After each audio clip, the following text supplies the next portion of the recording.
I staying hidden instead of stepping forward? Exposure feels like threat, but it's also the doorway. Exposure feels like threat. You say you're afraid of failing. You're not. You're afraid of being seen failing. And that fear of exposure is quietly keeping you small. This isn't about shame. It's about honesty. You don't actually hate losing. You hate exposure. If no one saw you fail, if no one judged, if no one questioned your ability, you take more risks. But exposure feels dangerous. It threatens identity. It threatens reputation. It threatens ego. It threatens the image you've built. So instead of risking exposure, you prepare more, you delay more. You stay almost ready.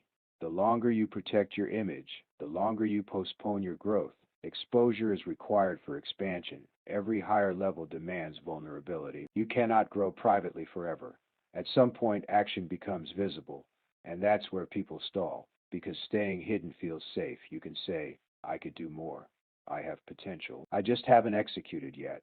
As long as you haven't tried fully, you haven't risked proof. But here's the truth. Avoiding exposure doesn't preserve strength. It preserves ego.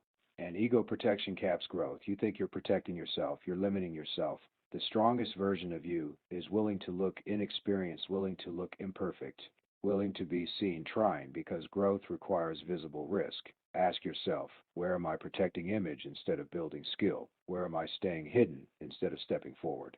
Exposure feels like threat, but it's also the doorway. You don't hate losing. You hate being seen. And that fear is optional.